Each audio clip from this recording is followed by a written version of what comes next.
I put 8 viral concealers through the ultimate stress test. Bitch, I'm talking heat, humidity, transfer, sweat, crying, literally everything. And only 2 of them passed. So place your bets because it's actually gonna shock you. Okay, quick ground rules. I use the same skin prep foundation and a setting powder for every single one of these concealers. I also use the same amount. So there is nothing that is going to intervene with any of these tests. I'm scoring these concealers based off of coverage, blend time, flash, transfer, and comfort. Whichever concealer gets the highest score wins. Let's go. We're starting off with skin prep. I'm using the Ilia base milk. I want to use stuff that I know my skin loves because I really want to give these concealers a fair shot. I'm gonna go in now with the Haus Labs foundation. I like to start off with a little bit and build it up as needed. You cannot beat this combo, girl. I am telling you, it is simply the best. The 2 concealers that I am starting off with, drum roll please,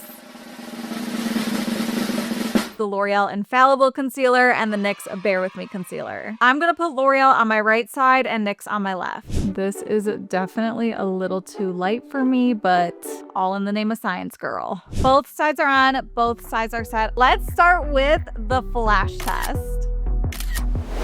The L'Oreal side is a little brighter, but the shade was brighter in general, so that's not surprising. But other than that, girl, they both look good. Let's move on to the next test. Today, I am going to be hugging my fiance for scientific experimental purposes. This is the one thing I hate about wearing makeup is squishing, pushing your face up onto someone, everything you don't want to do when you have a full face of makeup on.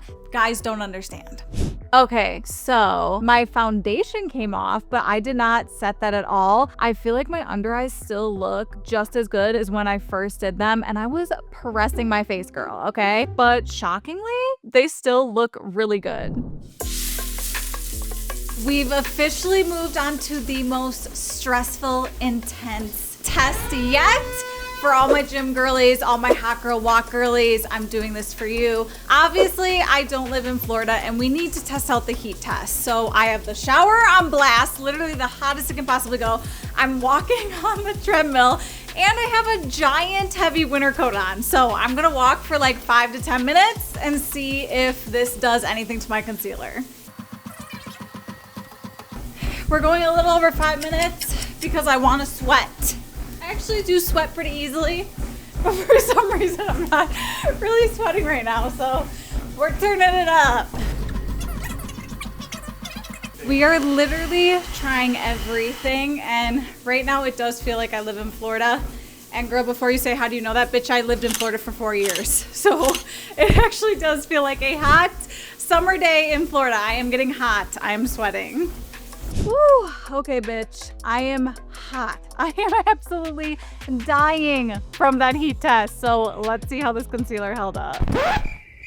A few moments later.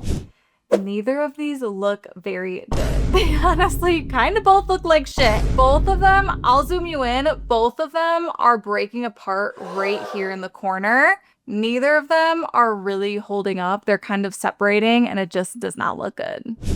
This next test is the tear test. Can these concealers survive crying, having something in your eye, being out in the cold wind and your eyes start to water? It's so freaking annoying. If they can survive this, they're good concealers, period. I'm gonna use just eye drops that I have on hand. I'm going to put a decent amount in both of my eyes and have it run down my face. This might ruin the beat, it might not. We will see. It's cold out. Your man broke up with you. Girl, it's intense. Naturally, if I'm crying like this, I'm going to dab my face. I usually don't wipe my face, but I am going to dab it. Oh, bitch, she's moving. The L'Oreal one is not holding up at all. It is completely breaking apart. Girl, she's not doing good. NYX cry test, dab it off. NYX definitely did not survive the cry test either, but it does look better than L'Oreal. I feel like L'Oreal just did not hold up at all. Now it's time to rate these, so let's get into it. For coverage, L'Oreal gets a 6 out of 10, NYX gets an 8 out of 10. For blend time, L'Oreal gets an 8 out of 10, NYX gets a 7 out of 10. For the flash test, both of these get a 10 out of 10. For transfer, both of these get an 8 out of 10. Comfort, L'Oreal gets a 6 out of 10, NYX gets an 8 out of 10. Real quick, you guys, I put a lot of work into these videos, and when you like and subscribe, it really helps me out and it lets me keep making these kinds of videos for you. So if you enjoy them, like and subscribe, and let's get back to the video. These two concealers broke the internet. I still think they are probably the two most viral concealers on the internet. They are pricey, but I think they are worth it. However, I do not think that either of these are going to survive the test we are about to put them through. I don't think any of these concealers will, but I'm excited to find out. To no surprise at all, neither of these have flashback. Girl, are you kidding? You are not gonna catch me on public with flashback. So that's not surprising. However, I do think the Hourglass looks more heavy in the photos compared to the Natasha Denona. So just keep that in mind. We're back doing the heat test, my least favorite test of all. I have to do this 3 more times with different concealers, which means I'm getting an ice cream cone after this. In order to get this treadmill in here, we had to take off the entire bathroom door, and we're leaning it back up so we get heat in here. And my dog just pushed it down and it almost landed on the camera and my man. So we avoided catastrophe. To speed things up, I'm gonna go stand in the shower for 5 minutes. Natasha is that girl because this side really does not look like it's budging at all. And girl, I was sweating. It was humid. I was laughing a lot. Obviously, any concealer is going to crease, but I do feel like the Hourglass side is breaking apart a little bit. If you look closely, I feel like right here near my cheek, it's kind of starting to come off. It's kind of starting to move. I didn't really notice it with the transfer test. I think the heat and the humidity really took it up a notch. And I think that's what's kind of starting to make it fall apart. But I think Natasha is definitely holding up better than Hourglass. I am shocked. That was a lot of tears. And Natasha came off a little bit right here, but barely anything. I feel like Hourglass didn't come off a lot, but it definitely came off more than Natasha. A little bit right here on my cheek, and it kind of looks like it came off up here. It looks like it's just becoming a little heavier, a little cakier. It looks like it's creasing a little bit more than Natasha. The results are in. We're starting off with coverage. Hourglass gets an 8 out of 10. Natasha gets a 6 out of 10. Blend time, Natasha gets an 8 out of 10. Hourglass gets a 6 out of 10. For the flash test, Natasha gets a 10 out of 10. Hourglass gets a 9 out of 10. Transfer test, Natasha gets a 10 out of 10. Hourglass gets a 9 out of 10. For comfort underneath the eye, Natasha gets a 10 out of 10 and Hourglass gets an 8 out of 10. This formula is thick. Natasha is very lightweight and very hydrating. You really cannot feel this underneath your eye at all. Next up, we have the Maybelline Instant Age Rewind and the e.l.f. Camo Concealer. I'm gonna put Maybelline on this side and e.l.f. on this side. Really no flashback on either. e.l.f. definitely looks a little yellow, but this is just not my shade. Let's go into the next test.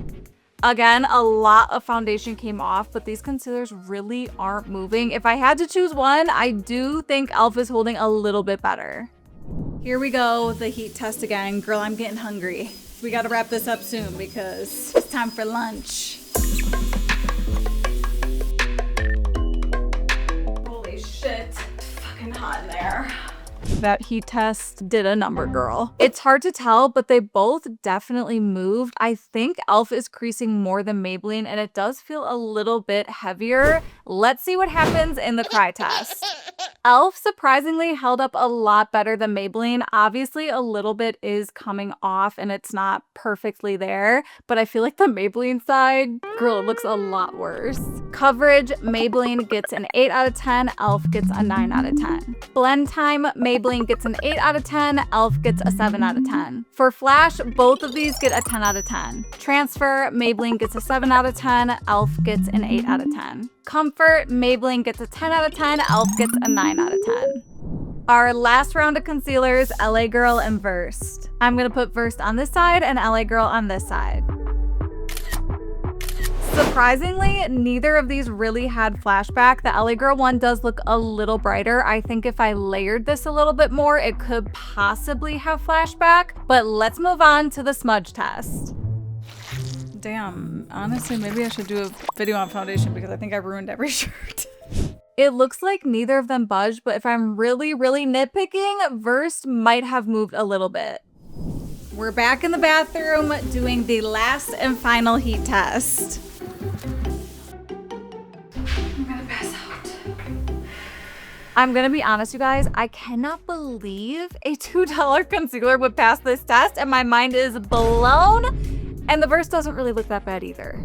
Tier test, Versed is on this side, LA Girl on this side. I'll zoom you guys in, but Versed is coming apart in the corner right here. It did hold up pretty well overall, but it is coming apart a little bit. Surprisingly, LA Girl actually pretty much looks untouched. It literally looks like how I did it when I first put it on. And LA Girl is one of the most affordable concealers in this entire group of concealers. For coverage, we're giving Versed a 7 out of 10 and LA Girl a 9 out of 10. Blend time, we're giving Versed an 8 out of 10 and LA Girl a 7 out of 10. Flash test, we're giving Versed a 10 out of 10 and LA Girl a 9 out of 10. Transfer, we're giving Versed an 8 out of 10 and LA Girl a 10 out of 10. For comfort, we're giving both of these concealers a 10 out of 10. They feel really lightweight and comfortable underneath the eye. The results are officially in, and the two winning concealers are Natasha Denona and LA Girl. Both of these concealers are so good. They barely budged, and girl, they went through it. The formulas are very different. If you want something that's a little thicker, a little bit more full coverage, I would definitely go with LA Girl. And if you want something that's more hydrating, more like a serum, a little bit more lightweight, definitely Natasha. This is so freaking expensive, and this is insanely affordable. So these are two very good options on each end of the spectrum for you to choose from. I always say what works for me might not work for you, but I think you will definitely find something that you like between these two concealers. If you comment below your skin type and your budget, I will respond with the concealer that I think will work the best for you. I'll tag all the concealers I use down below. I'll pin the score sheet in the description, and I will see you guys in my next video.